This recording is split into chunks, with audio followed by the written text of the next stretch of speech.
I'm Brian Babyface Matroni, joined by the Filthy Ginger, and host with the most, the dong, like King Kong, Lummy. You gotta turn on your own mic, buddy. Thank you. Well, I'm sorry. I was trying to hit my three. No, listen, Brian. I'm trying to get. You're only watching YouTube. I'm trying to get all three pulled up here. Yeah, so. but we assigned screens to each other before this, so I don't know why you need all three up. Because I'm up here running it and seeing which ones are live, and we were going to compare the numbers. But thank you, Brian. Well, if each one of us are watching it, we can compare the numbers. 813-90-BUBBA, 813-90-BUBBA, as our great babyface introduced us. I was going to call you a different name, but we'll just leave it at that. What were you going to call me? I'm not going to say it. Dude, say it. Don't be a pussy. Say it. Say it. The Fair and Balanced Brian. The Fair and Balanced Brian. Yes, thank you, Brian, for introducing. We are on Kick. Brian, you don't have an account on Kick, though. So, Rhett, you're watching Kick, right? Yeah, I'm getting there. And we're on YouTube, Bar, obviously. What is Kick? Is it just essentially the same thing? Yeah, it's a virtual platform that we're experimenting with. It's really awesome, Brian. Who owns it? The guy that owns Kick. The founder, Kick. Strong answer. Yeah. It's his name's Carl Kick. At the at the end of the day, it's just a copy and paste version of Twitch. Everything down to the heads-up display, the user interface. The subsystem. They don't quite have like a bit system yet, as far as we understand, but they do have subs. You can gift subs, and the layout is like 1-to-1 to Twitch. It's just got a color change. Instead of purple, it's like a lime green.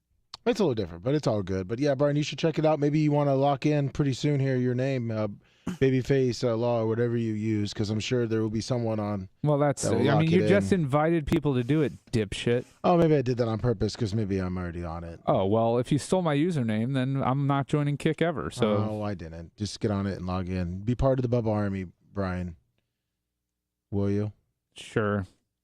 Sometimes you got to get outside your comfort zone. And by the way, I wasn't going to bring it up, right now, but it seems like you get out of your comfort zone at like baseball games and things like that. It looks like you sounded like you had some fun at the opening day from the last time that we had a show.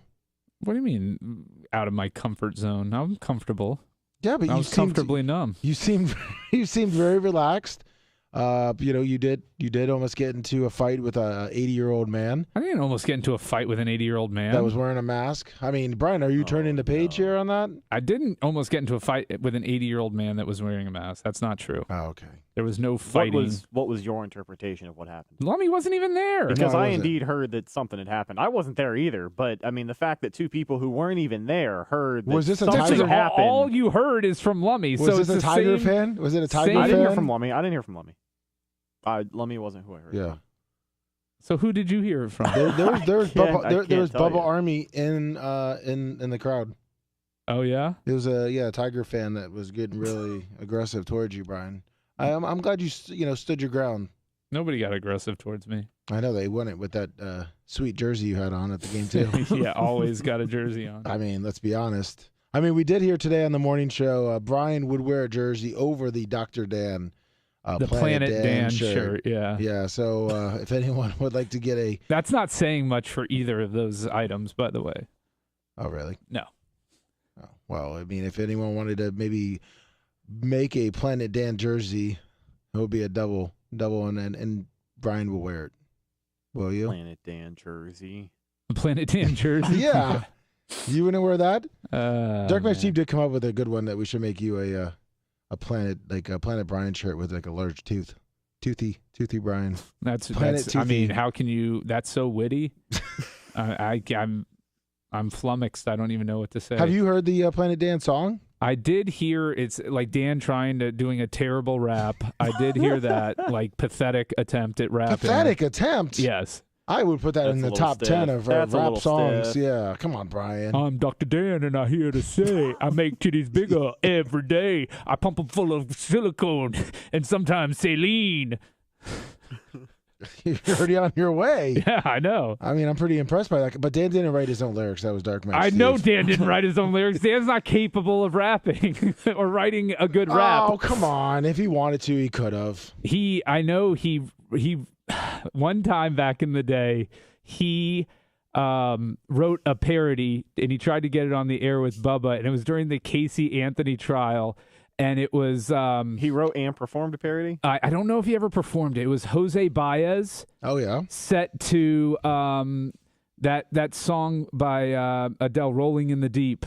You know, I was there's a fire burning in my. So he did like Jose Baez, and it was like it was. And a he wrote parody it. of it. He wrote it himself. He wrote his own parody. It was called Jose Baez to "Rolling in the Deep," I think. Back during the Casey Anthony trial, and he tried to bring it to Bubba and get it on the show. I don't know what happened with it, or if Manson took a dump on it, or what. But yeah, no. Ask Dan about that. Oh, we will have to. I guess on Monday. Yeah. Or no, isn't he in on Fridays now? I think he's going out of town. He's in on Fridays, except when he's not. He's gonna come in on. He's gonna come in on Monday and find out you got him banned on Twitch.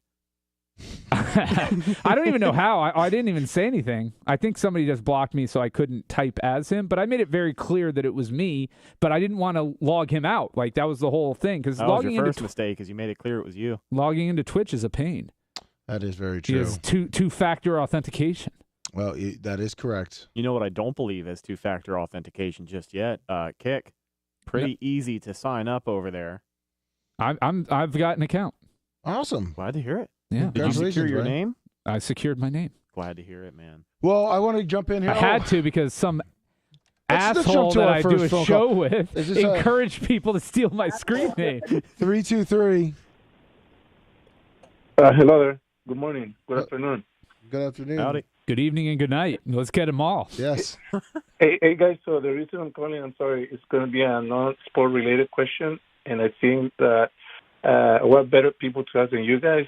So I'm thinking of flying. I'm going to fly from Los Angeles to Georgia, and I'm thinking of renting a car, and I want to drive from Georgia all the way to Miami. You guys think it's a good idea? I mean, what do you guys think? Why are you asking us this? Because you guys are Floridians. Yeah. It's a. Why don't you just you fly direct to Miami? Yeah. Then? Why are you flying from LA to Georgia instead of LA to Miami? Because I want to see the state. I want to get to know your state. I just want to see it because you guys have beautiful beaches. Yeah, then that's a good idea. Drive then. right down 95 then. Yep. Get a nice convertible and drive right down. And then you can drive back up the other coast. Correct. No. Well, I'm gonna leave the rental back. I'm gonna drop it off in Miami and take a plane back to LA. Okay. So then the other question that I have for you guys is, what beaches do you guys recommend I stop by? Because I know Florida's a long state. Yeah, so and the problem is the Atlantic beaches are not really the nice ones. So the nicest beaches are actually to me the nicest beaches is Sandestin. Yep, the Panhandle. The Panhandle, the Emerald Coast they call it. Yeah, Mexico Beach. Absolutely, the prettiest water in Florida is like emerald green. But not like gross green. Like it's just it's beautiful. It looks like the Caribbean. Yeah, it kind of has like a Caribbean feel, and it doesn't have like big waves or anything. It's a very calm beach because of where it is. Ben T. Davis. Also, Siesta Key. You've got all along there, that's the but that's all West Coast. So if you do come from, I would actually encourage you to do that, like Daytona and everything. It's okay, but it's the Atlantic. It's a lot rougher. Are you a surfer at all, or? Well, yes, I'm a swimmer and a surfer. Then the Atlantic's a little nicer for that. Yeah, I would say yes. Yeah. I know, but I just want to see and swim a little bit. I know you guys have some. You might as well start from like St. Augustine to Jacksonville Beach, then start Daytona, Cocoa, Saddle. I mean, the whole way down Fort Lauderdale. Avoid Miami Beach. Once I get to Tampa, what do you recommend I do there? I'm gonna be there for about a day and a half. I mean, the only thing to do in Tampa Ben T. Davis, buddy, I told you. Ben T. Davis, Whiskey Joe's, strip clubs and beach bars. Oh no, I'm gonna be find with you my a nice girl. ebony princess. With your girl, then I would honestly, even though it's St. Pete Beach, Clearwater Beach, it's not bad if you're looking for beaches. But yeah, Siesta Key would be better. Siesta Key's way better, but that's south of here. That's Sarasota. It's not really Tampa. What about Bradenton? I mean, and what about a good place to eat crab legs and things like that? Well, Stone Crab, if you're going down to Miami, Joe's is there, and that is they have their own boats. It's the world famous. Technically, they don't have their own boats, but we'll go with that. Well, but yeah, so right. Joe's still Stone Crab. They have their own exclusive fishermen that go out and catch the things for them. So yes, okay. They just partner with people. Yeah, they partner with people, but they have exclusive partnerships, right? Sure. Where they get the best crab legs. Yeah, sure. It's the crab yes, claws. that's how it works. And guys, how long is the drive? I mean, is there a lot of traffic during weekdays? Yes, is that going to be a decent drive or? It depends on the time of day. I would avoid like any time before 9:30 in the morning to be on the roadway. Okay. Just but you midday during the midweek you can get around pretty easily. I mean, Tampa's got shitty traffic, but, if you're talking about like the Daytona area and stuff like that, you'll be fine. Yeah, and if you're trying to drive Fort Lauderdale and Miami will be bad. Yeah, I was gonna say if you're trying to drive around Miami too, it's gonna be pretty shitty down there. Always though. Really, okay. Thank you so much, guys. Really and carry. Hey, listen, carry the rental coverage insurance because people in Miami, a lot of uninsured drivers there. So yeah. And if you do get into an accident, make sure you call Brian. Absolutely, he'll handle you. 844 Ask Gina. I got your back, buddy. Yeah, he's got your back. Brian, I'm gonna be honest with you, Brian. I remember you and Dr. Dan used to have a show, and I used to love it. I don't know why you guys don't get along with each other anymore. Who, me and Dan? Yeah. I still get along with Dan. He hates me. Like what ruined it for Dan was when I call in when he's on the show and he feels like it's his time. Like I am interrupting Dan time. And to me, that's it's offensive because it's Bubba's show. Well, sir, if you don't remember how we started the show, Babyface was exposing him of his parody that he made that got canceled. Dan was proud of that parody, by the way. Dan will own it. If you ask him about it, I'm sure he has it saved somewhere. Oh, I'm sure. Oh, yeah, there's some flash drive in the carriage house. Yeah, I was wondering because there's always seems to be a little heat there, you know? There's some heat there. But at the end of the day, Dan and I would help each other out if either one of us needed anything and we could help each other. We would. You both are cool, man. And I loved doing the show with Dan back in the day. It was it was fun. I just don't think he's wanting to do a show with me any longer. I'm more than happy to do a show with him. We did try it once, and then Bubba put the kibosh on it, or it just didn't happen again, and now I do the Killer Bees with Bubba and Brent. No, Brian. Yep. Brian, you know why Dr. Dan got mad? Because you took his parking spot. That's right.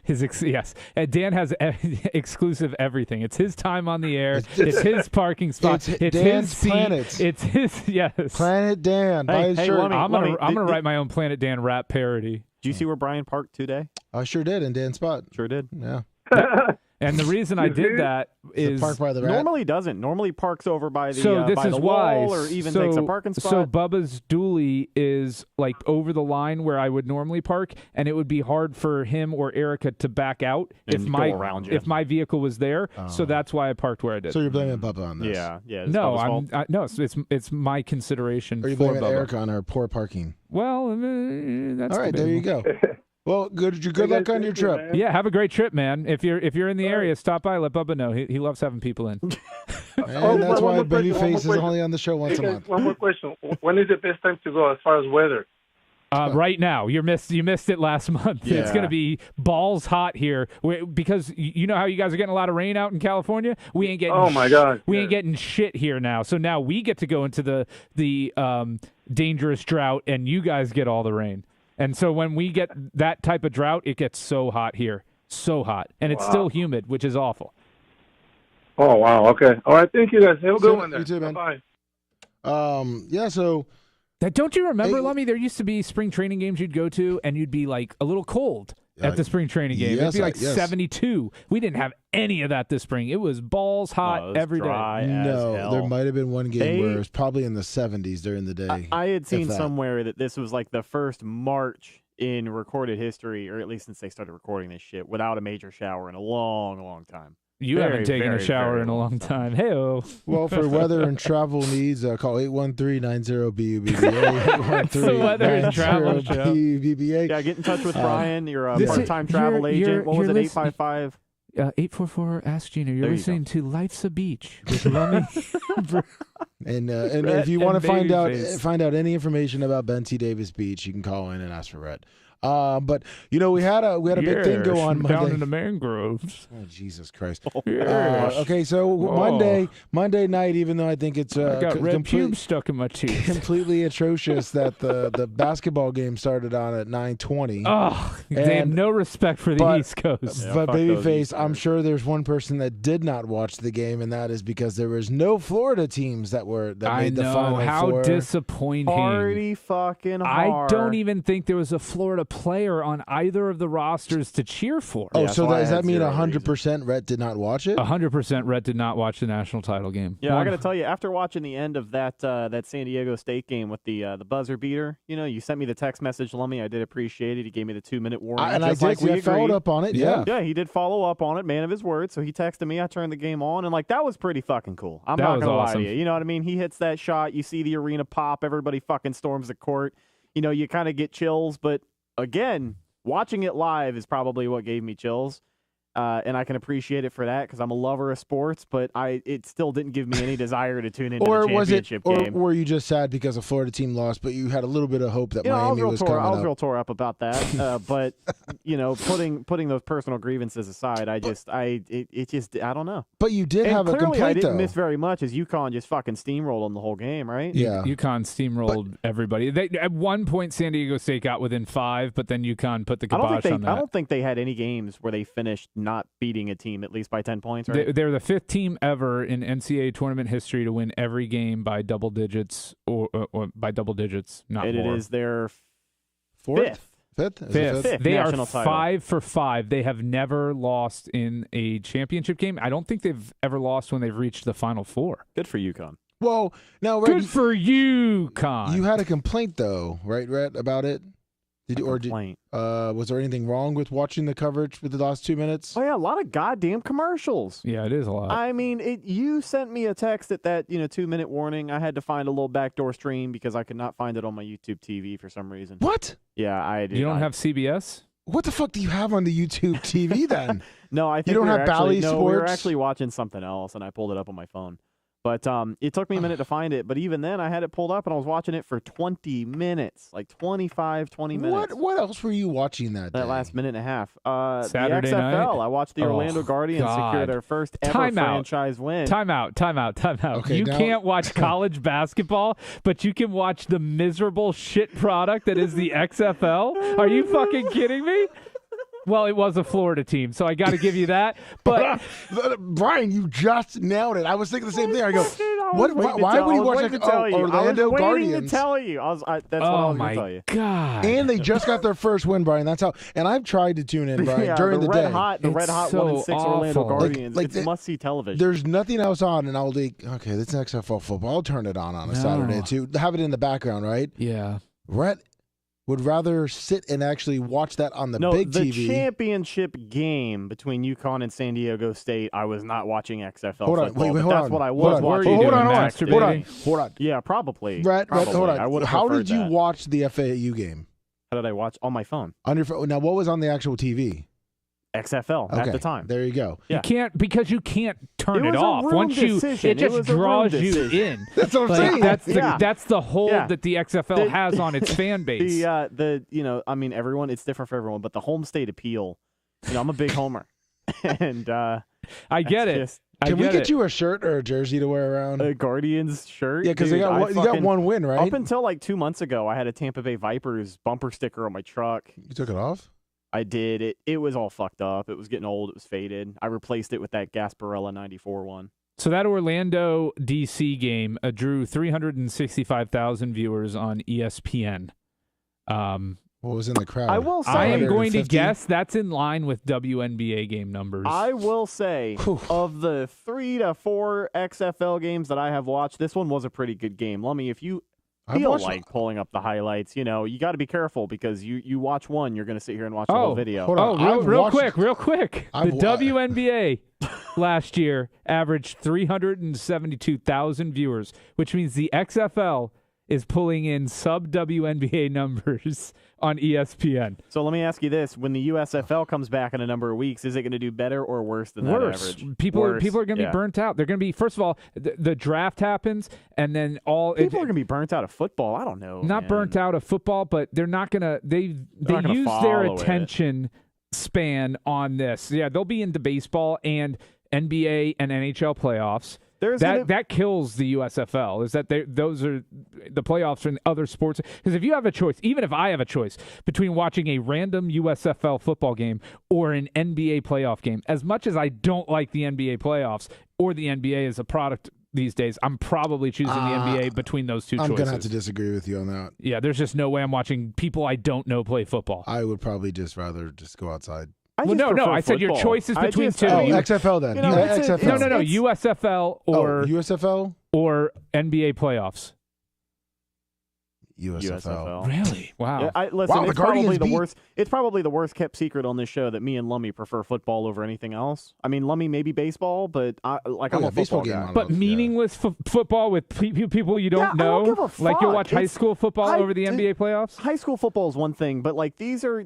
I mean, I'm not saying that these guys are legitimate professional. No, they have a few. Jorge Borregales or whatever is playing for Orlando. He might play in the NFL. DC just signed DJ Swearinger. That's a name we've all heard before. KJ Sales is a cornerback for Orlando. He was a USF Bull. Broncos legend Paxton Lynch at quarterback for Orlando. That's a heck of a catch there. Yeah, that happened. That was actually dope as hell. Yeah, in the Orlando game. 37-36 final score in this game. It was back and forth. And Orlando was actually had signs of life. I mean, terrible defense on that. Well, absolute. I know. What is he looking at? The Renegades into the corner of that end zone. He's staring the whole time. They were undefeated. They came into this. I'm sorry. I think they're the Defenders. Or the Guardians, or the Defenders. Well, it can't be the DC Guardians. Defenders. I was gonna say, but yeah, they were 6-0. Yeah, they were 6-0, 0-6. They're 6-0 and now 0-6. One would say maybe the biggest upset in XFL history. I would say so. And they set a record 59-yard field goal during that week. And there was some kind of April Fool's joke. Looky there. Wow. Now, listen, as far as the XFL, USFL goes, like I said, I don't give a fuck. Like, if it's football and it's on, I'm going to watch it, and I'm probably going to watch it before I watch basketball. Even if it is, championship tournament basketball. It just doesn't pull me in like that. I don't get overly invested into the XFL or USFL. We don't even talk about it here on the sports show. Luckily, we do have our remote correspondent, Brandon the Quad, who's going to keep us updated on all the USFL action here in just a few short weeks. But he was probably a little too busy watching the Women's College Basketball Championship because Iowa was in it. So we all have to weigh in on this controversy. That's okay, exactly Caitlin Clark, Angel Reese. Who's a good player? Oh, Caitlin Clark is a good player. She's the best player in women's college basketball. Angel Reese, pretty damn good player in her own right for women's college basketball. Did you hear the controversy about the whole "can't see me" John Cena taunting just thing? Fucking let her talk. Like, I don't care that much. Well, Caitlin Clark is a known trash talker. Right. She's a known trash gesturer. And did Angel Reese maybe go a little too far with it? Yes. But in what way? Is she it didn't stop. She was following her around the court doing it. It's and one thing to do it, and then you get the other person to walk away. Mm-hmm. You won that exchange. You won. Let them go. But then the continuing to stalk them. So she did it multiple times. She did it and followed her. But let me ask you, did Caitlin Clark do it to her? No, Caitlin Clark had done it to other people. She did to Louisville, a lot to Louisville, and maybe now they had played each other in the past, so maybe in the past they had. It was never done history. in the past. It was never done in the past because the great ESPN, which I really liked him on that show, Keith Olbermann, had to come out and apologize for his tweet because he found out the information that she never did it to anyone on the LSU team or LSU. Never taunted them ever in the past, even in other games? That is correct. Okay, and if somebody reviewed the footage, he did. She never said anything to them on the court. Well, I mean, there's a lot of stuff that you don't have to do this to say something I'm saying to somebody. that she never did the little face thing or whatever because she, he was saying like, oh, you do this. And she never, I guess, did any any kind of taunts toward them. Well, and at the end of the day, you kind of brought up the history that Clark has as a known shit talker. When you are known in a community as something like that, it automatically puts a target on your back the more successful you are. So you go on a run, you're in the spotlight, you're front page news for 2 days the week before the championship game for doing this shit to another school.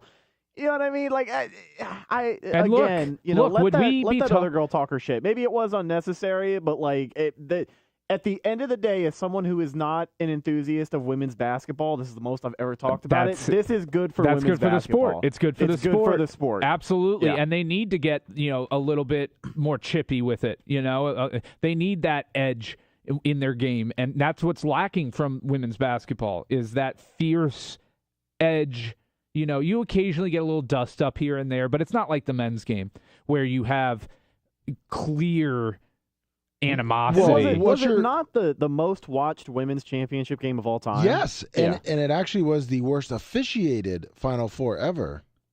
That's official, right? And they had the first all women's officiating crew for the Final Four. Oh no, Lummy, what are you getting at here? I'm just saying that's what the report. I'm just saying they said it was a horrible officiated game. I didn't watch it, so 9.9 million viewers though. That's pretty solid. Strong. That's a strong number. It's a lot fucking better than the XFL is doing that weekend. It is. That's a lot better than I think cumulatively the XFL has done all season. No, I mean, in any week, that's more eyes than all their games combined have had. 813. Well, Brian, we got a lot of people here. 813. Well, women's basketball will draw that out. It sure does, I guess. 813. Hey, it's Dark Match. What's up? Hello, DMS. Are you here to protect Brian your... jealous about the Planet Dan song? I was about to say, are you here to protect Dr. Dan? Yeah, that's why I'm calling in. I'm just saying Dan did a poor job delivering your lyrics. Well, listen, and let's not forget those were Dark Match certified rhymes that he was shitting all over. Yeah, they were. Yeah, Brian. Yeah. And you know I was what? shitting on Dan's rapping. Dan took the time out of his day, which quite frankly is probably more expensive than your time, Brian. Oh. And he came by and he barely took time to read them and just started. I could have told you that. I could have told you he barely took time with that. $20 super chat from Brian from Philly. One take Dan came in and he's like, just use what you got there. He recorded that on his phone in the middle of surgery for you. Yeah, basically. Yeah. No, in between surgery and going to a case. No, but I think he did good for his first little rap parody. Well, it wasn't technically his first parody, for what we understand. Scalpel, forceps, I never heard stitches, about and that. gauze. I take the women and I hide their flaws. Boom. Make their boobs bigger so they Brian, fit for real. in their bras. For real, Brian, do you want to do a Planet Dan parody? Because I had to remake that backing track from scratch. I mean, if you want to do it like that. Maybe. Can you send me an email with the original Planet Dan song in it so that I can I'll parody it to you, it? Brian, yeah, if you want. Yeah, because I have the lyrics for I'll it. work. I might work on that. So I have to ask. I hate to be the middleman here, but can we premiere it on the sports show first? No, that couldn't happen. We're on YouTube. Why? It's got to be on the big show. Yeah, because also the background lyrics. Yeah. It could be in trouble for YouTube, right? Not really. Oh, you don't think so? No. Oh, I don't know. Not unless he's rapping about like some heinous shit. No, I'm talking about the music. music. Be able to play on the big show anyways. No, I meant copyright. There's no copyright strike. Dark Match Steve had to like remake the backing original track for that song, and I don't even think that song is like under any fucking media group. You think it's just open source? It's probably like copyright free. We could probably use that whole album. We could just put it on for the opening of every show. 100%. Who's the original artist? Bubba the Love Sponge. The Boys with the Bass. Yeah, Boys with the Bass. I think that's who has writing credits on that song is Boys with the Bass. I think Bubba does too, doesn't he? I hope so. I hope so too. I mean, I was wondering if it was going to get a copyright strike because there's a couple of the other ones, right? You said I got it, and I remade them from fucking scratch. Yeah. Well, you're just so fucking good at crazy. doing that sometimes it tricks the old YouTube Willie, and Yeah, I guess it's close enough. you gotta do MIDI ones. That way it sounds all shitty, and we can clearly hear the difference. Yeah. Well, you're the man, Dark Match. All right, I'll let y'all go. Brian, hit me up if you want that backing track. Yeah, thanks, man. Yeah, All right. He's the man. All right. God Thank bless. you. See ya. I hope we hear Babyface Brian on the track. Oh, here me soon. too. Are you going to sound just like Dr. Dan? Babyface Brian, and I'm here to say. Are you going to sound like him? I'll do my best to replicate Dan's amazing spittage of the lyrics. I can't. I'm dying. I mean, how fast do you think you could write this? I know. That's killing me. Can you write it by Monday? I don't know, man. I've got to take a look at it. It's high He's level. It's high level rap. He's got to take a look at his schedule. He's got to clear out some Yeah. studio time. That could be expensive. Let's see what happens. Yeah, let's run through these phone banks real quick. I mean, the phones are packed. 641. Hey, what's up, dudes? Oh, it's Oh, our USFL correspondent, give us the latest and greatest happenings as we all gear up for another exciting season of USFL football. Pew, pew, pew. Well, I'm not even into that yet because I was still in the XFL mode. Yeah, Oh, motherfucker. okay. He is our spring football He correspondent. covers all the FL leagues. Yes, he does. You are correct, Brian. But Lummy was right. I didn't watch any of it because I was too worried about the crappy girls games. Yeah, the girls. So game. what do you think? What do you think? Since you are an Iowa sports fan, what do you think of the exchange between Angel Reese and Caitlin Clark? Well, I knew it was going to come to a head, but I think they were trying to use it because on the news they were like using it as a race thing. Like they said, well, why is it bad for her to do it to Caitlin, but if she can do it to her? And they're trying to turn it into a race baiting type of deal. Well, of course they're going to run that on the local news in your old podunk-ass town. Oh, geez, Red. Jeez, man, you're brutal. Sorry, man. that's a little stiff. Hey, you're fucking Podunk Town, Brandon. What do you fucking know about shit? When Red shoots, he shoots to kill, I man. know. Jesus. Your fucking news source is out of a cornyard. Hey, Corn Cob! Yeah. Hey, Corn Cob! Tell us all about that XFL football, I'm Corn live Cob! on that cornfield back here. But Iowa City had like 200,000 people in it during the college. Yeah, and without it, it's what, like 25 people according to Red. Well, Your thanks, fucking Podunk Town. Brian There's from only about- Philly with the $20 cheer thing on YouTube. Yeah, Thank I got you. that a little while ago. Red got that a Oh, little he while got ago. that? Yeah, I he missed did. it completely. Oh, thanks, But thanks for when, watching YouTube. Thanks for listening to Red, too, on the same. I don't listen to half of what Rhett says. I'm Jesus. clearly. So, Brandon, thanks for really bringing that hot take as an Iowa fan on the Caitlin Clark Angel Reese. I mean, it's a softball for you, buddy. What did you think of it? Well, let's put it this way. I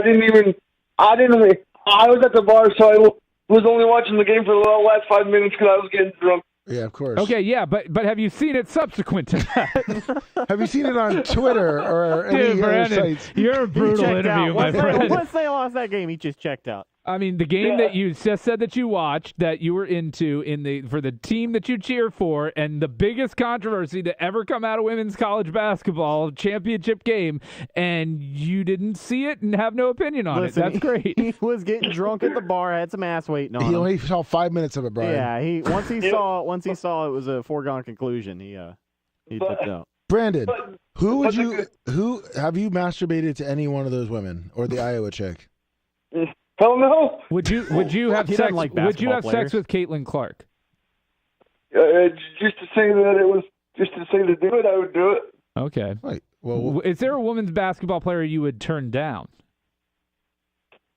Probably not. I appreciate the honesty. yeah, exactly. Yeah, so what's your hot take on it, Brandon? We're dying here. We're riveting on your.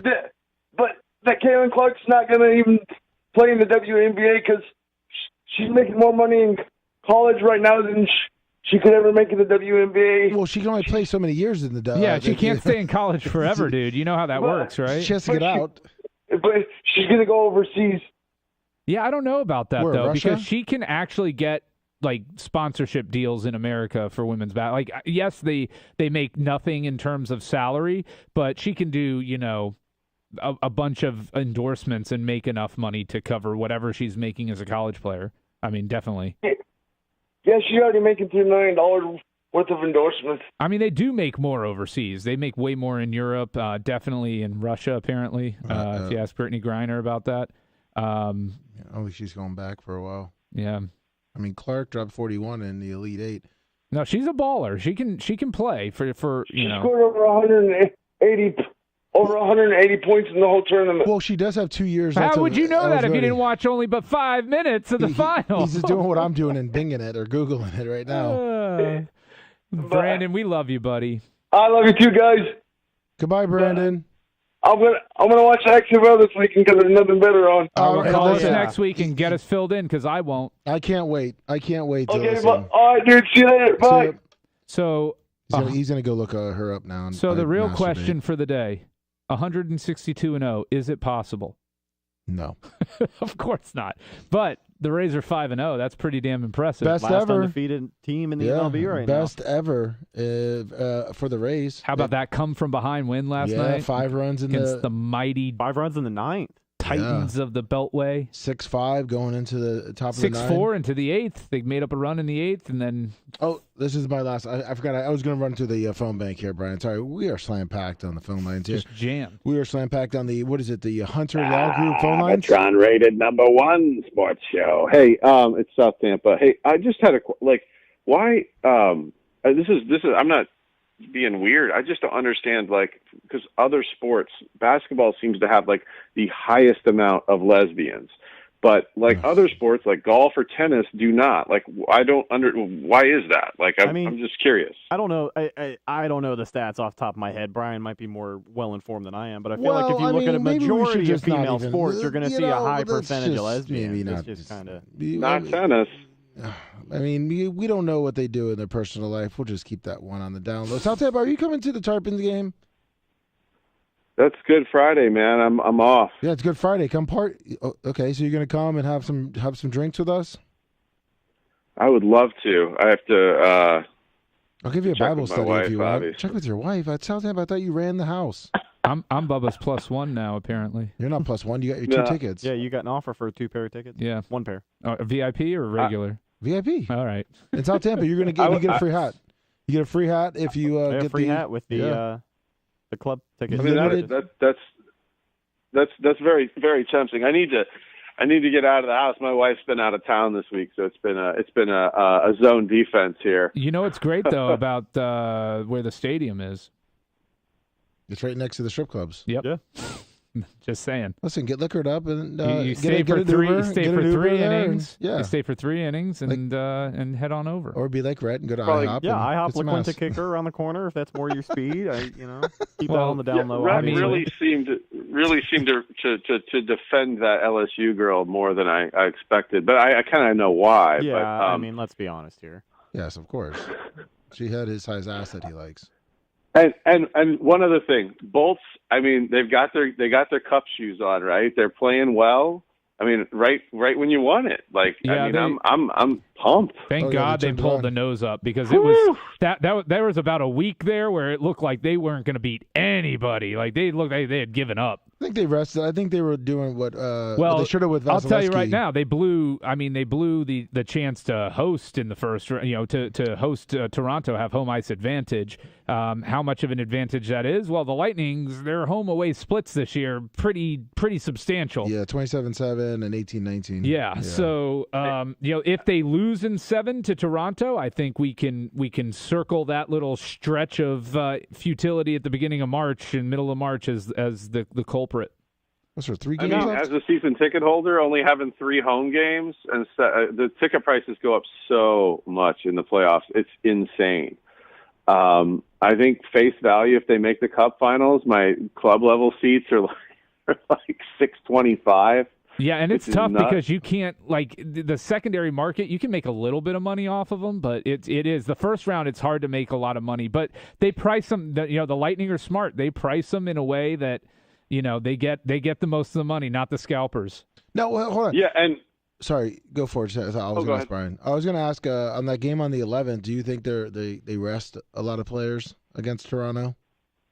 It'll be interesting to see. They may want to send a message to Toronto. That may be, that is at home. That's at home. That's a home game. They may want to send a message to Toronto, and there's the intimidation factor. Toronto has all the pressure in the world on them. The Lightning have no pressure. Lightning have nothing to prove at all. And that's true. And that's the thing. That's kind of what I wanted to ask. I guess if you tie in, if the Lightning go out there and lose a series in the first round, 7 games, are you really going to hold that against them? No. They've played the most hockey out of any other team in the league over the last 3-4 seasons. So at the end of the day, the expectations they're up there, but again, I can't imagine anyone's going to burn the place down if they lose in the first. Well, is there no chance, Brian, with the 5 games left that they could pass the Leafs? they could, but they have to win. They have to win like 4 out of the 5 or better, and Toronto has to lose 4 out of the 5 or better. I was kind of seeing if you thought there was a scenario where that home game Lightning Leaves could almost make it to where if the Lightning beat the Leaves, that it could be a home game. Yeah, the issue with that, well, I mean, the Leafs have the Bruins coming up. The Bruins are playing for the greatest record ever, and so that they may not coast through that game, and it's at Boston. Then they've got Montreal, and that's going to be a win for them. So that's one there. That's their one. They're playing at Florida, who's going to be playing for something. They're playing at Tampa Bay, who could be playing for something, and they're playing at New York to end the season. I don't know if New York's playing for seeding at that point or not. I haven't really paid attention to what they're doing. It depends on what the Devils do. So probably not. So even if the Lightning, they play the Rangers, right? What's that? I'm not looking at their schedule. They play the Rangers or the Islanders? Who, the Lightning? No, you say in Toronto. Toronto plays at the Rangers. Okay. They're not really playing for much. They're probably not going to be playing for anything at that point, but it's possible that Toronto goes 2-3 in those games, and if the Lightning win out, I would have to look at the tiebreaker scenarios. At that point, I think the regulation win edge would go to the Lightning, and the Lightning would take the tiebreaker unless there's a head-to-head first, I guess. Oh, nice. So maybe the Lightning would take the tiebreaker if they beat Toronto? I would like to see it, but I like them being the heel anyways and going into places and winning, because it just literally I think it's sometimes easier to win on the road in the playoffs because there's less distractions. When the Lightning made their run in 2004, the guys didn't even stay at home. They stayed at the Westin, I believe, or the Marriott Channel side is where Tortorella had all those guys stay during the playoffs, so they could visit their families, but they slept there every night, which is insane. So the season series is 1-1 right now. So if the Lightning win, they win the season series. So if the tiebreaker, I don't know NHL tiebreakers, but if the tiebreaker is head-to-head, then the Lightning would have the tiebreaker. I thought it is head-to-head. I'm pretty sure. And I hear him binging it right now, too. I'm binging the heck out of it. Greater number of games won excludes games won in overtime or by shootout, so ROW is regulation wins. Greater number of games won excluding so games it's not won by head-to-head. shootout. So it's not head-to-head. Oh, no. So in that scenario, the Lightning would still have it by, I think, 1 game with regulation wins. Because they would have 40 regulation wins. Yeah. And the Maple Leafs in that scenario would, I think, have 39. Or something like that. Just the season that they've had, it's been rocky and it hasn't been perfect. They're still like really, really good hockey team, and I'm looking forward to somebody who sold the farm is going. Boston, New York. New York. Somebody's going to be left holding the bag. We gave a lot up for Jeannot, who finally scored a goal. But I don't know. I think guys want to come here and play here. And having been I worked for the Lightning in 2004, and it was an anomaly, them winning the cup, right? The Davidson family owned them, and they kind of treated it like the car you tinker on in the back of your backyard, right? They were like, here's some money, you can do this. Now you have a legit owner. But we were so close. We had 2 jokers as owners, right? We had a guy who ended up going to prison, whose son plays, Tyson Berry, for, I think, the Avalanche. And we're in Coulis. We were so close to having this team leave. So it's just such a great time to be in Tampa, obviously, and that's just such a well-run franchise. It's ridiculous. That's right. Listen, you have to get off the phone with us because you got to call your wife because we want to see you there Friday at the Tarpons. And you know what? You get a limited black Tarpon hat with your VIP tickets.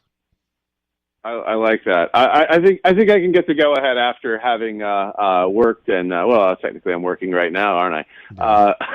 Of course. And go. So I'll hopefully see you guys there. And love the show. And if you haven't watched the Masters, please at least tune into a little bit of it. The Masters are the 3? What is it? Today's the par 3 challenge. Par 3, yeah. Yeah. It's on right now. The worst day to go to the Masters, by the way. The worst day is the par 3 challenge The guys stop practicing at 10 in the morning, and then they shove everybody into the corner of this 9-hole par 3 course, and everybody's in one little area. So that's a free tip. Typically, that's behind my blog paywall, but I'm kidding. But I appreciate you guys. Thank you for the inside, South Tampa, exposing that out there, man. That is inside information that you only hear on the Lummy Sports Show. Lummy will give you a free tip, too. And Fred Ridley's just down the street from where I'm at, right? Well, not right now, but he's the chairman of the Masters lives in Tampa. So. Oh, cool. Well, tell him we said hi. Yeah. Tell him the Lummy Sports Show is huge fans. Huge. He's a lawyer. See ya. Oh, wow. Believe it or not, Fred Ridley. Great. That means he's probably like Brian. So we got 54 on YouTube right now, Lummy. So we're going to do a little number you got comparison. 54. We got 160 on Rumble. And over on Kick, we have right around 50 last I saw. Could be more now. So about 260 then. Yeah, not too bad. We're just setting records here on the 46. Lummy Sports Show. Yeah, 46 on Kick. Yeah, We're blowing nice. it out here. I mean, come on. I mean, who doesn't want to listen to this? How many people are watching on time. all three? Big time blowout sale. So That's who do you? Bubba So Radio. let's. What do you think's going to happen in the NHL playoffs, Lummy? I know you're a big hockey mark. I know. I mean, I am. I like. I mean, this is. Well, can I ask a question real quick with Rhett? Yep. Are you gonna watch playoff hockey? Absolutely. There's Okay. nothing better than playoff Okay, hockey. I just I'm wanted a to football make sure. purist, but playoff hockey is like number one. I'll of say the any- one thing better than playoff hockey is March Madness, but Oh, get the fuck out. Well, we did say that the other day, Brian. yeah. That they're pretty comparable, but there's more excitement, like final shots, things like that.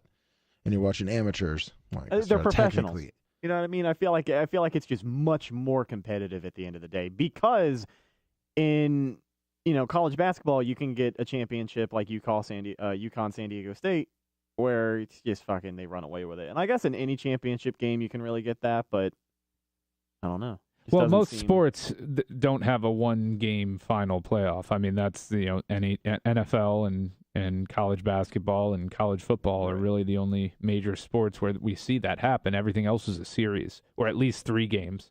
Well, so at my playoff thing, my question is, I know Florida. I believe they're on a 4-game winning streak right now.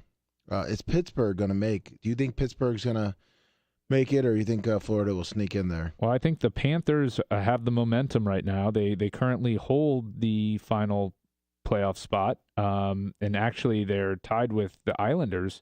It's going to be the battle is to not have to play Boston because I think either the Panthers or the Islanders could beat Carolina. And do you know what Pittsburgh's last 10 games look like? Have they been playing like shit? They're these last few 4-6 over the last 10. The Panthers have made up 4 points in that time frame. The Islanders made up 3. They all have played 78 games, so they have 4 games remaining, and the 3 teams are within a point of each other. So it's going to be very, very interesting the finish there. I remember middle of the season, Pittsburgh went on a little bit of a run, and everyone thought they would kind of turn the corner. But They don't just have the haven't. hardest schedule in the backside. Minnesota, Detroit, Chicago, Columbus. Who's that? Pittsburgh? Yeah. Yeah, I mean Minnesota's playing for something. They're trying to keep pace with Dallas and Colorado in the Central, which talk about tight there. Although it looks like Colorado may end up pulling off that division after sleeping through the season. They're definitely a team defending Stanley Cup champs. They know how to do it now. That it looks like they're on a collision course with either Vegas or Edmonton. I think honestly, this year might be the year for New York to really get far. The Rangers? Yeah. No. You don't think so? They sold out. They got the goalie. They rode super hot goaltending last playoff, and I don't know. They can't man. do that again. They could. I mean, they're good enough. That's the thing about playoff hockey. You just don't know.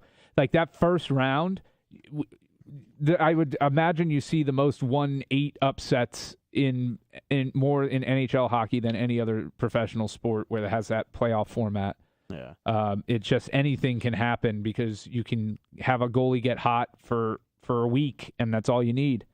And if they run into a team like Tampa again, just like it did last year, it's going to come down to the goalie. But that series in particular was tough. Well, it was incredibly competitive, all the way down the stretch. Vazzy looks dialed in the last 3 games. I mean, 1 goal, Couple of shutouts 1 these last few goal in weeks, 3 too. games. They've outscored decent opponents. Carolina, Islanders, and the Caps outscored them 14-1 over their last 3 games. One of those being on the road.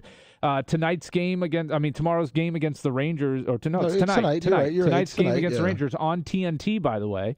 If you're looking for it on Bally, you will not find it there. Thank God. TNT? Yep.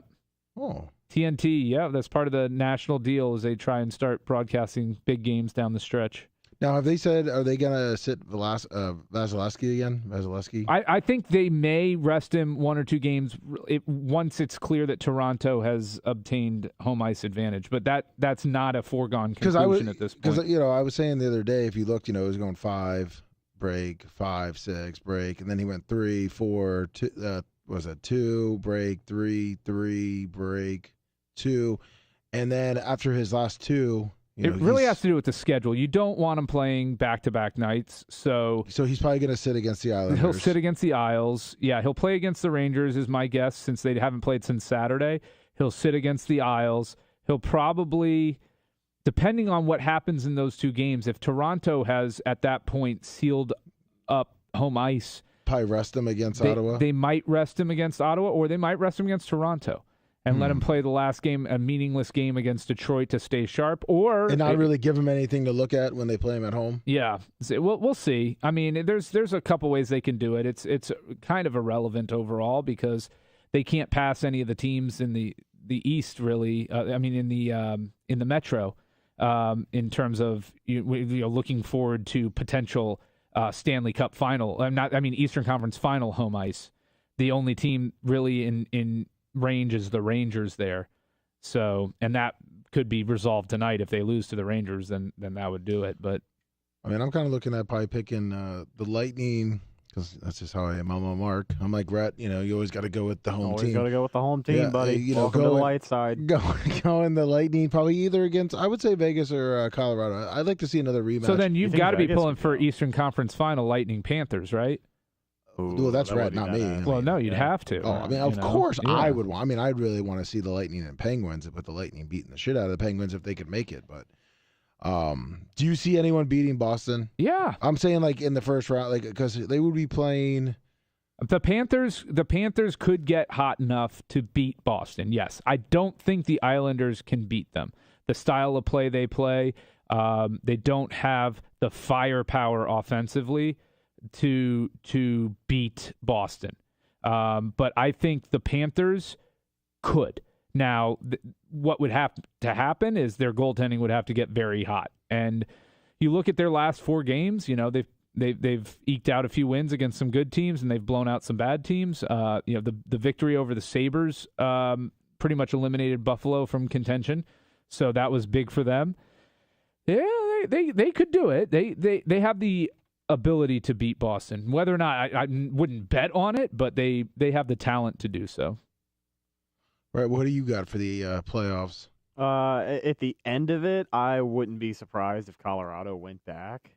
So I'll say Colorado and probably the Rangers because that's just who I'm set with on the East side. I think this could be the year for them. I'd like to say the Lightning because again, home team, baby, but they're just tired. Real bro. home team. Yeah. No, they're kidding. They're That's tired. in Florida, but it is in Tampa, right down the street from you. Boston is formidable though. I mean, they are looking like a juggernaut, and they haven't let up all season. And the more people say that, the more I start to think they're a fluke. Not quite swept in the first round fluke, but Could they be like the Lightning when they have the best record? Well, I mean, look, Yeah, the Lightning or to, Toronto are going to have to go through them. I mean, that's the way their playoffs are set up. And I could definitely see, I don't know about either of those teams, but I could see some team that has to go through them taking them out. Well, so it's either going to be the Panthers or the Islanders or the Penguins in the first round. One of those 3 teams. Okay, Florida's I think the only one of those 3 that has a shot to do it. And then in the second round, they will play the winner of the Lightning Maple Leafs. And then in the third round, they get whoever comes out of the Metro side of things. So Lightning could do it. The Lightning could definitely. They absolutely could beat Boston. They have this year. They beat them once, lost twice. Yeah, just like most. Same thing with the Panthers. They, Lightning beat them once, lost twice. Toronto beat them once and lost once, and they have the third game against them coming up. So that season series is yet to be determined. That's Thursday. Yeah, and we will find out. Good stuff. Rhett was talking about before we started the show, the Ravens. I know we're jumping to NFL. the Ravens had a press conference, and what were you telling me? Yeah, their GM had a press conference today at noon, and right off of the bat, he got back-to-back Lamar Jackson questions and back-to-back answers. He said, "We're not going to talk about Lamar Jackson today. We're just not going to be answering any Lamar questions." Obviously, he's going to be leaving, but do you see him sitting out this year or playing somewhere? Like, what's going on with Lamar? I mean, if it comes down to it, and he doesn't end up being dealt out of Baltimore, then absolutely I see him sitting. But as far as teams that are in on the sweepstakes, I mean, I feel like not a whole lot has changed. You know, everyone tries to throw out smoke screens every now and again. But, I mean, the same teams we were talking about last week and the week before who would be interested, I think, are the same candidates so far. I think Indy's really come up as a prominent candidate to go out there and get it, you know?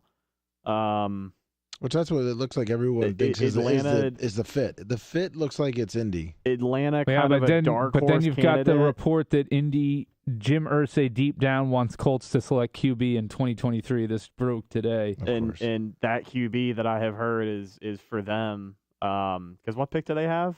4?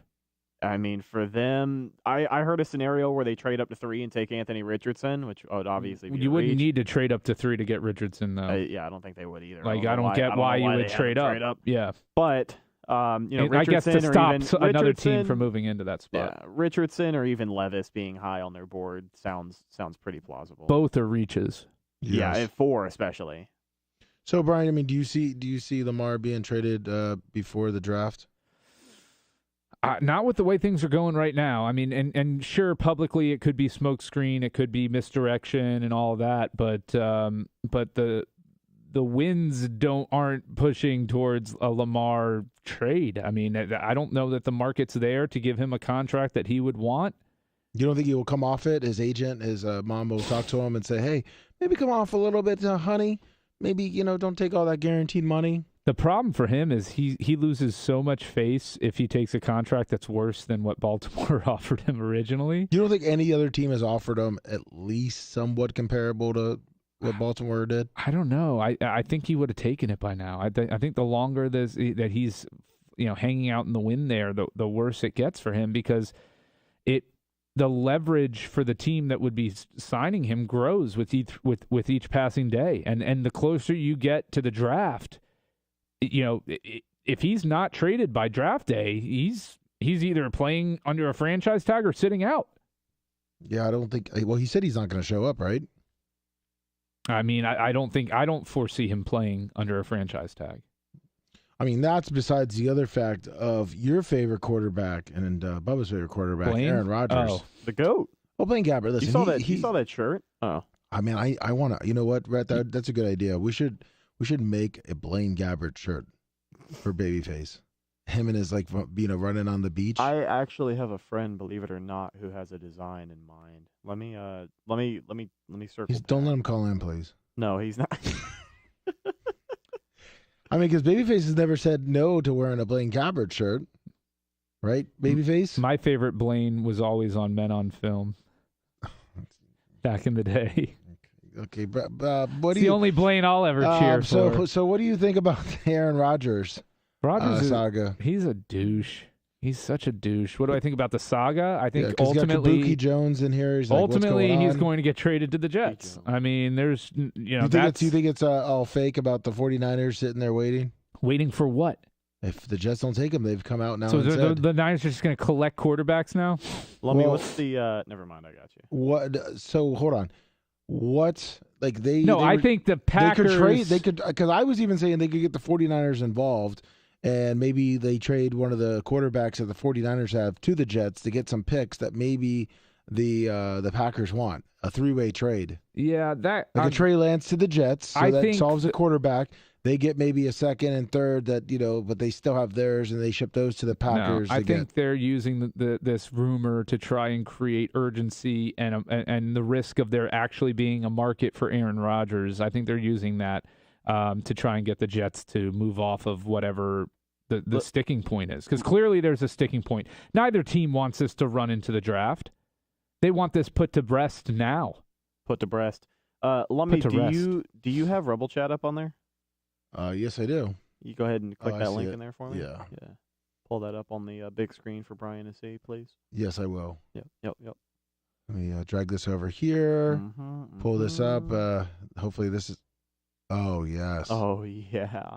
The gift of Gabbard, it says. I need to get this for. Look, you got all different colors. Pick a color, Brian. Yeah, look at okay. red. Red would look sharp. Oh, Brian, But he's not a please. Bucs player anymore. He looks good as a Raven, though. I'll tell you that. He may end up the Ravens starting quarterback this year at this rate. I thought he was signing with the Raiders. Did he? Yeah, that's right. He did, didn't he? The gift of Well, Gabbard. we heard he was going to, but that hadn't Yeah, been he had like official. a meeting with them. But yeah, he and hadn't it signed makes with anyone. sense. It makes sense for him to be with the Raiders. Hey, he was partying on the beach with the retirement home a couple weeks ago. He could be mulling retirement. It's true. And I mean, let me tell you something right now. What's his name? Amendola, Danny right? Amendola. Wasn't he he- just got hired on the Raiders? Yeah, Raiders coaching staff is I think an assistant QB coach. See, wait, what? Like he was like an assistant QB Well, coach and another offensive assistant. Oh no, they for signed Josh Brian. McDaniels. They signed Signed Brian Brian Hoyer. Hoyer. Well, there it goes. But Gabbert's gig is gone. Well, you don't think Gabbard could beat out him? I don't think Blaine Gabbert could beat out anyone for anything. He beat out Kyle Trask. Not that's Yeah, debatable. he beat out Florida legend Kyle Trask for a QB2 job. That's debatable. And Kyle Trask is upset that If Tom They Brady did had not- they did- suffered a season-ending injury, it is I absolutely believe that once the Bucs were clearly not going to make the playoffs or be a contender, that Kyle Trask would have gotten his luck last year. There was a Bucs podcaster who I'm not going to name drop because he's not relevant anymore, but Rhett. back in 2019. No, he says relevant anymore. Rhett was yeah. never relevant. Yeah. So. Back in 2019, the year that I won Best of the Bay, Best Local Podcast, motherfucker. Okay, sorry, jeez. Yeah, Who won Superfan? Wait, that are year? you talking about the Are you talking about the podcaster that might have diddled little people? No, What? no, not that fucking guy. Okay. What? No, I'm talking about another guy who said that the Bucs would win at least 10 games with Blaine Gabbert starting over Jameis Winston This guy knows what he's talking in about. 2019. This guy Was that- knows what he's talking about. He died on that hill. Was that Lummy? No. No, but I did see. Hold on. Now Kyle Trask was upset that Todd Bowles did not call him after they signed Baker Mayfield. No, boo-hoo. So, and he even labeled Mayfield a natural-born leader. And Kyle Trask, at what is he, 23, 24? He's upset now. I mean, do you guys feel that he should be upset? He wasn't a starter. What did He he should knew be they were upset bringing in competition. He should be upset that he's not a better quarterback.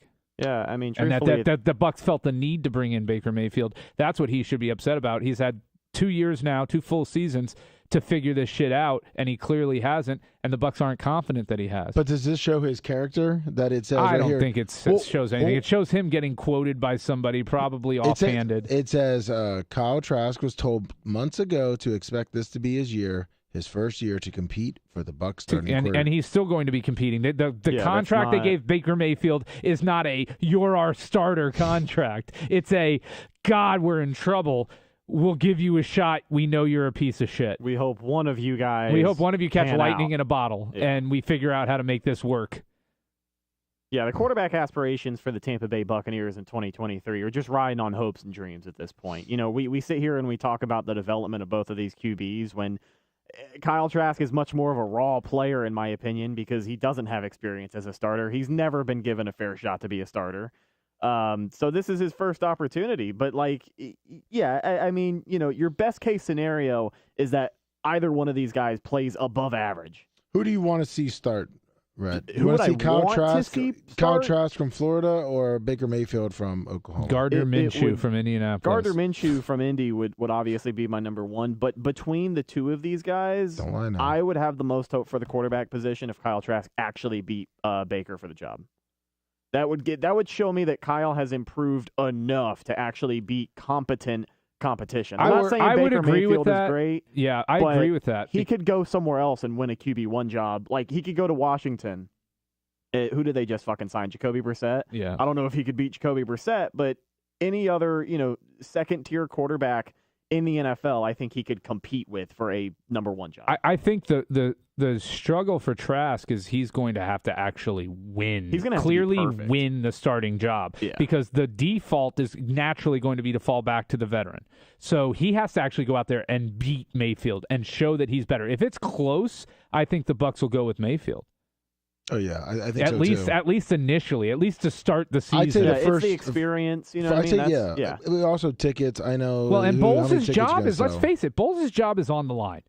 Period. This season. I don't think they fire him if he has a bad season this year. I think it depends on what that bad season looks like. What does it look like? I think if the defense looks like shit, then he's going to be canned. But I think if the defense is good and the defense wins you 5-6 games, I think he might be safe. If they go out and only win 2 or 3 games, then he's canned. I think he's gone. Well, then your defense really. I mean, unless it's just close and they don't see anything, and they you can't say, well, it's a quarterback problem or the offensive problem and different things like that. I think he stays another year, even if they go 5-12. Let me offer a counterpoint because I had seen this take floated out there, and I don't agree with it, so I don't want you to get this idea. But I have seen people on the interwebs who believe and expect improvement from the offensive unit for Tampa Bay this season, given Dave Canales, given re-signing the talent that they have, whatever. Russell Gage getting healthy is something else that they mention, and they talk about how bad that season was last year because Byron Leftwich is a mouth breather at offensive coordinator, and Tom Brady did not have a great offensive line. We talked about it all year. He did not trust them. He was, kind of playing like a wounded duck back there. Injuries, among other things, kind of fell apart. So what do you think? Like what kind of transition should we expect on the offense this year? Is it realistic to expect improvement, or are they going to get worse? Is it going to be stagnant? Because a lot of people are giving Dave Canales a lot of credit, and he hasn't done anything in Tampa just yet. But, I have to think he's already a better offensive coordinator than potentially Byron Leftwich could be, given the resources on this team right now. What kind of offense does he run? Does he run a more West Coast or a spread? We're going to see a lot more runs. We're going to see a lot more first down play action. But yeah, he's going to commit a lot more to the run game. We don't have the offensive line to run the football. Fucked. So, I mean, Byron maybe Leftwich that can tried to change with the draft. Yeah, but Byron Leftwich tried to do that last year with doing more of the run. But they were fucking basic plays. He went on Madden's playbook and got HB dive to the left, HB dive to the right. Another thing that Byron Leftwich did not do, and this is a proven fact, that scheme did not take advantage of any what am I trying to say? It did not play to the strengths of their players. Like Mike Evans was not routed the best way he could have been. These guys were not being put in the best position to succeed given what we know about them as players. All of these players who are not vertical over-the-top guys were given long developing routes. And, Mike Evans is not 24 years old anymore, so he's not going to get open in the first 5 yards off of the line of scrimmage like he would before, on a big over-the-top route. It just... Yeah, but you don't think trying to consolidate a lot of things. You don't think they're going to try to play to Baker's strengths, whatever those are? There are going to be a simple approach. Listen, Brian, I was trying to be nice here. It's going to be a much more simple approach to passing the football. To me, the Bucs' biggest problem on offense last season is the lack of the modern number 2 running back in the NFL, which is the change of pace, receiving, big play breaking style running back that most successful teams have now. So as far as a running back too, we can't rule out the Bucs taking someone like Bijan at number 19, but they did sign Chase Edmonds in free agency, who has a lot of upside, but I don't know. Dude. I'm really hoping that they don't take a running back that high. They have to get a lineman. They do, but at the same time, if Bijan is what everybody says he's going to be, you're not going to get a shot at a running back like that at number 20, 19 ever again. So let me ask you this question, Lummy, in all honesty. Where do they have to get a lineman? If they're taking a lineman at 19, what do you think they're going to draft? What should they draft in your opinion? And what do you think the holes on this offensive line are? A right tackle. Well, I was going to say, what I think they should do is, and they have done this, they've done it with a good amount of the linemen, a lineman that can play guard and tackle. And I think... Like a Luke Edeke? Yeah, I mean, the guy can barely play guard, but we haven't seen him at tackle, and they talk more and more about Tristan Wirfs switching over to left tackle. When this is a season where you're kind of saying "fuck it" with the quarterback position. But Luke Edeke was not a first-round pick; he was a second-round pick. No, he wasn't. You're right. But if you're gonna spend a pick on a lineman like a Tristan Wirfs, you think Tristan Wirfs could play guard? Tristan Wirfs could play guard, but that's what I'm saying. Gedeke's not going to fucking play guard this year.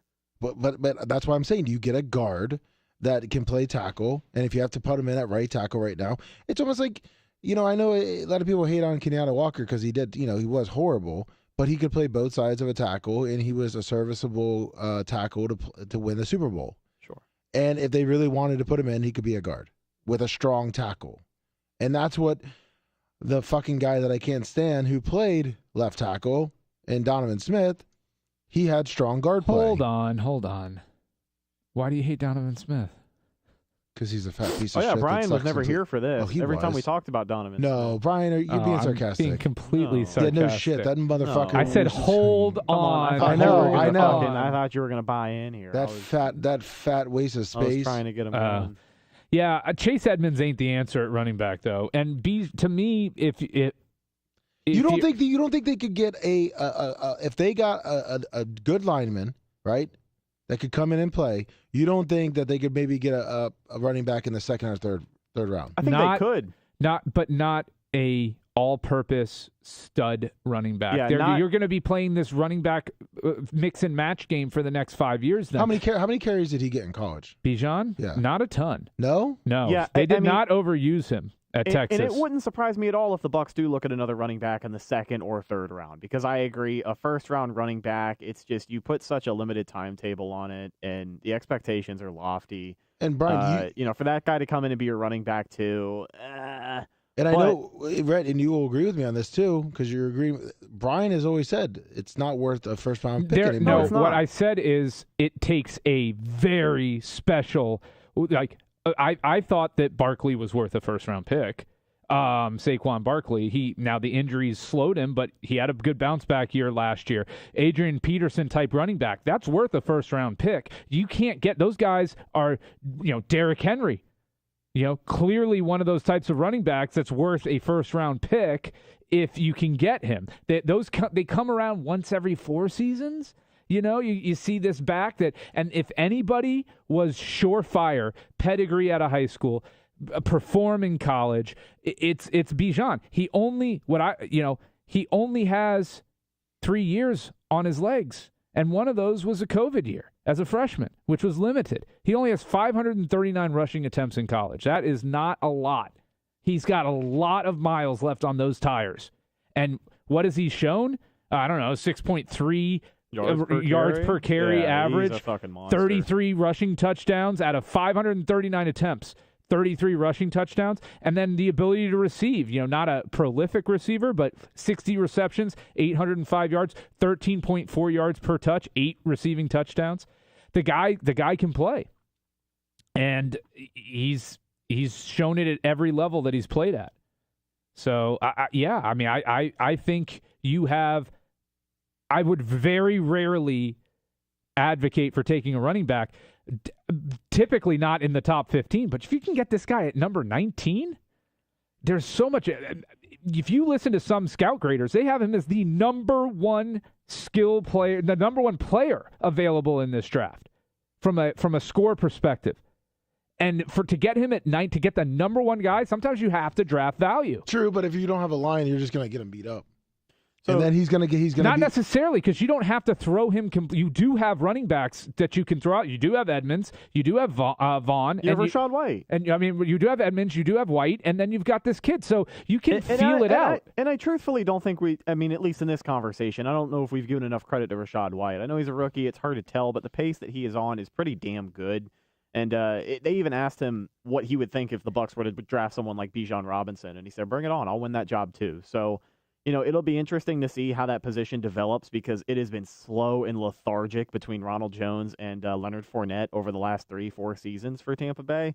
So, I'm excited to see what happens there. But really quick, Lummy, I did want to finish our conversation on the offensive line and pivot back that way. In my personal opinion, I think Luke Gedeke is going to be your starting right tackle for the Bucs week 1. Right now on their draft, on their depth chart, it's Brandon Walton. See, and real quick to go back to what you just said, though, with Rachaad White, I never saw that big play flash out of him, right? You can have a bad offensive line and still break a rush. He had 129 carries, so it wasn't like we didn't get to see what he had. 3.7 yards a tote, okay? He did not go out there and show you one. Does it have his pass catching stats on there as well? He did pretty good. 50 catches for 290 yards, but only averaged 5.8 yards per reception. It was such check down, easy within 2 lines. Yeah, yards. but that was the offense all year. I mean, I was going to say, Brian, you can't. You can't compare him to Byron Leftwich. No, play timeout. All I'm saying is that we have not seen that home run, big play making ability out of him, and that is what you need in an offense where you're counting on a back to help lift up the rest of the team. I have seen enough flashes from him, though. I mean, that Seattle game especially, when he fucking stiff-armed that guy 8 yards. I have seen enough flashes out of him to believe that if he has an offensive coordinator who can make the best of his ability and draw up more than a fucking, inside handoff for him, then we could see some improvement. And, I mean, yeah, I'm obviously banking on his upside here, but I do think he's one of those players who takes it seriously and wants to go out there and fucking be a good running back at the end of the day. Also Bubba's in chat. He says hello. That was me. Oh, I thought banned. I thought somebody moderator, please ban Bubba's account. Do not touch that because I thought I was on the YouTube. Ban him. Identity theft is not a victimless crime. BBVA 81390 Bubba. Finn202R says. Looks like there's rumors in Cincinnati that the Bengals are looking to trade Joe Mixon. Would you want the Bucs to go after Joe Mixon? No. Or is he just too old for us? No. If you're going to give me an option between an old back and Bijan Robinson, I'm taking Bijan. Who picks 18? I'm trying to think who's in a place for a running back before the Bucs. Because maybe Carolina. Well, no, they got number one. They don't have. Yeah, they're getting a quarterback. Well, I knew they weren't taking a running back at one, obviously. So you got Detroit. They're not. No. They've got Swift. You got Pittsburgh. They're probably going to draft some. They have too many other needs. Najee hasn't been good though. That's true. It's true if they feel like the time to move, but I don't think they do that with a first round pick. I think they do that with a second or third, or they trade for Mixon. I don't know what their cap space that would never happen. Like. I don't know what their cap space in Pittsburgh looks like, but there still is a pretty lengthy list of free agent running backs, and you hear more and more of teams like the Titans potentially shopping Derrick Henry. I think the Steelers come out of this offseason with one of those big name free agent running backs still out there. But then you look because Najee's already a first round running back. Yeah. Then you look, but you got Washington, Green Bay, New England. I don't think any of them use their first-round pick on a running back. New England. Bill Belichick doesn't use first-round picks on running backs. I just don't see. I don't see that being a Bill Belichick move. Yeah, and they signed a running back last week before, didn't they? I thought they were in the running for Leonard Fournette, and then they ended up signing someone else. The Jets have their kid. He's coming back from injury. The Texans need everything. Yeah, but they got that second pick. They get a quarterback. Now they come in with their running back. They got the guy. Get a wide receiver. They need a wideout. But I mean, listen, you got a kid from Texas right now coming. They do have no running backs, right? Yeah. I mean, they were like rolling out Rex Burkman or Burkhead or whatever. So you know what? You bring a hometown kid. There's a threat. Yeah, excited. Yeah, no, that's real. That's a valid point. The Texans at 12 could take him. Do you think the Texans are in a situation? I mean, God, they've been fucking, from the ground floor these past few years as far as the draft goes. But do they have enough reason to want to trade out of that number 12 pick or no? Oh no, if I'm the Bucs, I'm not. You're saying no, why would the Bucs. Texans I'm just trade talking back? about the Texans trade with any other team because that's a pick they got from Cleveland, so it's already an extra pick. Yeah, I think it would have to. They'd have to get something, like a couple 2s and 3s with that in order to trade out of that. For the Bucs, to me, it's just you just take Bijan if he happens to be there at 19, like. If not, you take either an offensive tackle / guard or a safety. Those are the only other two positions I think that the Bucs draft there. I think it's down to it's a pretty easy choice. Yeah. Best OT guard combo that you could get, best safety or Bijan Robinson. That's it. I hope they trade him. Yeah, I mean the Texans have a lot of late round picks too. They got 12 draft picks this year. 2 firsts, a second, 2 thirds, a fourth, fifth, 3 6s, and 2 7s. So I mean, they could make some moves in the draft if they want to trade up or trade back down too. Get rid of that 12 pick, get probably another. What'd you say, 2 and 3 for it? Yeah, maybe. Trade back to like 25 and get a second and a third. Because I could see even Atlanta. I mean, are you sold on Atlanta's running back? I think they like the kids they have. Yeah. That all gear kid is pretty good. Yeah. Like I think I'm no fucking fantasy expert clearly, but I do think he could be a little underrated pick for people next year. He was good for Atlanta last year, and he ran all over Tampa. Had like 250 fucking yards on the ground in those 2 games. Yeah, well, I mean, the Bucs I think he had like 3 straight weeks good. with 100 yards on the ground towards the end of the year. He's pretty solid. Sorry, I'm getting blown up here with my fantasy insiders, Rock Riley. No. Oh, is he coming on the show again soon? Brian, did you finish? He listens and he thinks I like Rock Riley. I said, is he coming on the show again soon? You hate on Rock Riley, but he's a great guy. I did not hate on Rock he Riley. Says, Ryan's an idiot for wanting Bajan. Oh, really? Well, then get him on the phone right now. He's busy. Yeah. He's got time to text, but he can't talk. Well, because he just listened real quick and he jumped on at 120. Real quick, yeah. He was doing breaking news. So then if he jumped on at 120, then he never heard my Bijan take. Yeah. Yeah, you only listen for a couple minutes. Listen, okay, be more like Jay and just believe I got a text message from him, okay? I got to be gullible. No, he actually heard our in-depth XFL coverage with our correspondent. Yes, and there's a really good running back coming out of the Orlando Guardians that the Bucs are looking at right now. Speaking of which, you see the Bucs cut their kicker. Just like I was shocked it took them that long. Yeah. I was like, what the fuck are they waiting for? Obviously, they save a little bit of money, and obviously, it's crazy because people are upset about it. And listen, I love Ryan Suckup. He's as consistent as they come, under 50 yards, but that's the difference. And you look at the stats. 2 for 7 from 50-plus yards for Suckup last year, and Chase McLaughlin, who they brought in from Indy, set a single-season franchise record for the Colts with 9 field goals from 50-plus yards. So, I mean, hopefully this guy can stay consistent. He's been on like 3 or 4 different teams, and he's entering his 5th year in the league, so I'm not sure what that means, but he's been above average throughout his career, as far as I know. No. But I wouldn't be surprised if they have, I don't know about legitimate competition, but they have another leg by training camp to go out there and try. I think Jorge will be back in camp with them. That'd be nice. 100%. Like he's playing in the XFL now. Their season will be over here shortly, and he'll be in camp with the Bucs competing with Chase for the kicking job. Do you see 78.8% career percentage is not the greatest. Not the greatest. It looks like Mac Jones is being chopped. Yeah, and the Bucs were one of the teams that they made an offer to. Now, obviously, we know that their intentions as of right now are not too serious. That could change over the next few days depending on who says what. But I mean, what do you make? What do you make of this? Because a lot of the Pats fans that I hear chatter, a lot of them are either tired of old senile Bill at this point, or their team Bill kind of ready to move on from Mac because we've seen Mac's ceiling. Yeah, it's a bad sign if they're ready to move on from him already. I mean, Belichick obviously... it's a good thing they gave him a bunch of special team and, defensive guys to run the offense last year. I'm sure that really helped him out. Oh, I'm sure, and not 100%. just that, went out and spent all of their money on 2 tight ends that shit the bed. Yeah. I mean, there was no help for him. No receivers.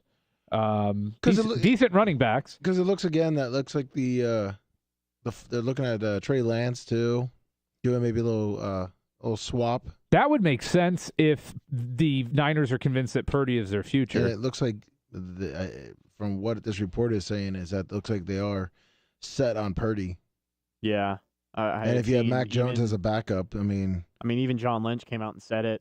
He was asked in an interview, right now, if you had to say who the guy in that building is, he doubled down, said it would be Purdy. Could you see the Patriots taking Will Levis?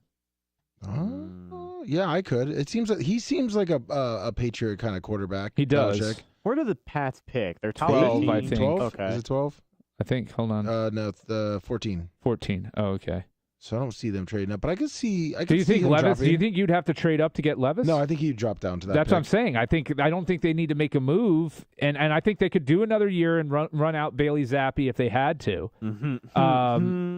What? Zap attack. Yeah, Zappinator. So let me ask. Same theory here, just different quarterback. If both guys are available at 14, you're looking at Will Levis and Anthony Richardson. And Richardson won't be there.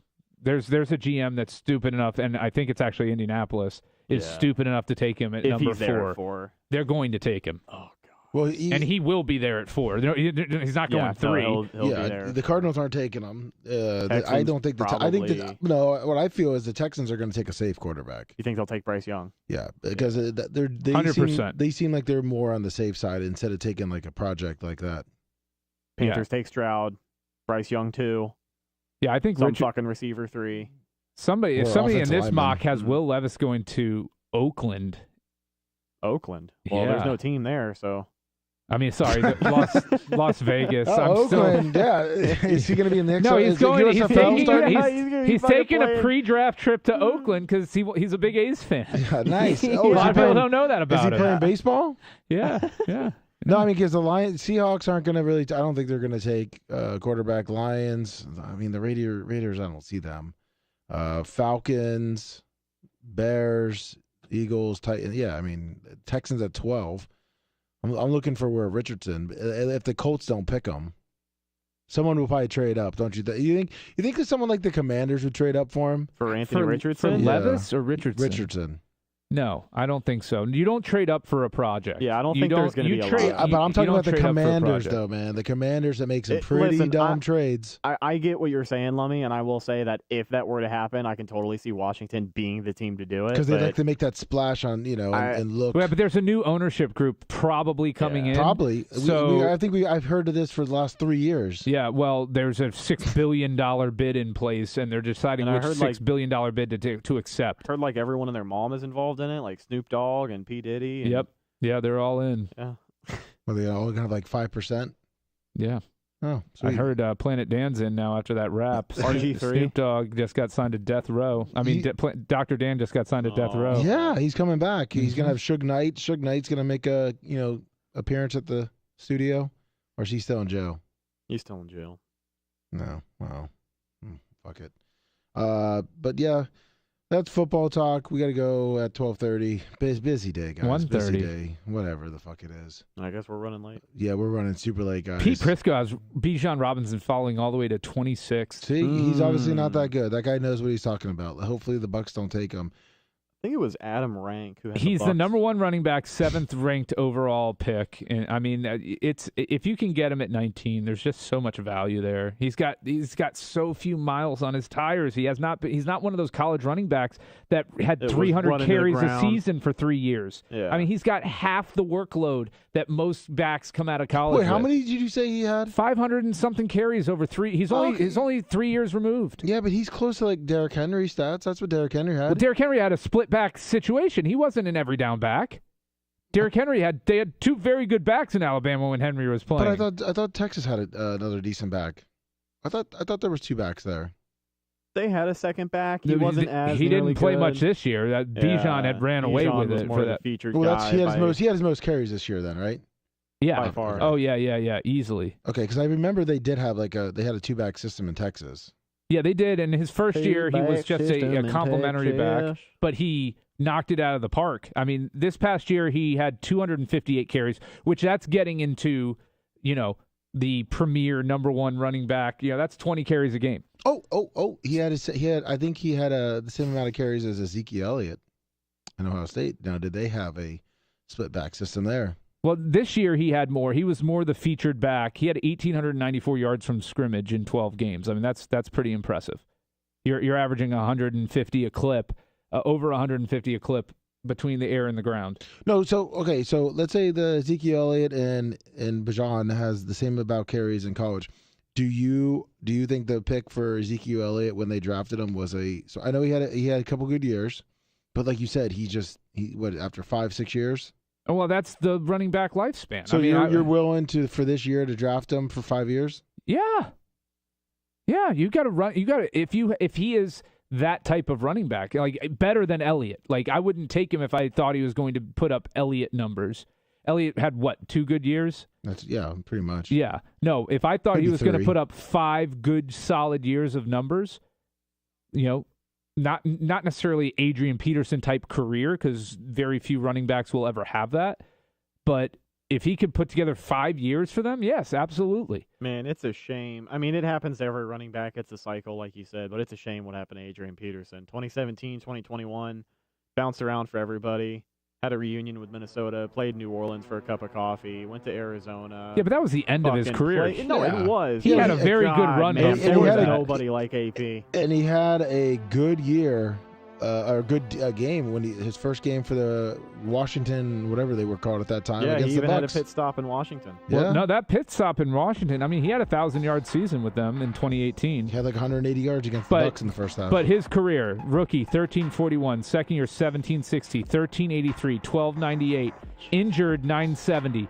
Comes back from injury, 2,097 yards. Stupid numbers. I mean, just every single year, double-digit touchdowns. The guy was amazing. He had, and that's a 1, 2, 3, 4, 5, 6, 7-year run that he had of dominance before he really got hurt. It came back and had another good year. Yeah, so really, 18. 8 out of 9 years, the guy killed it, and then he only had one decent year ever after that again. That's right. And you know what? You guys killed it today. You killed it, Lummy. Brian You run this and circus Rhett. so well, my friend. You are amazing. And you, Brian and Rhett, you look amazing on camera. You so, juggle these personalities like you juggled balls in high school and college, Yeah, man. I love juggling your guys' balls too. Pretty simple.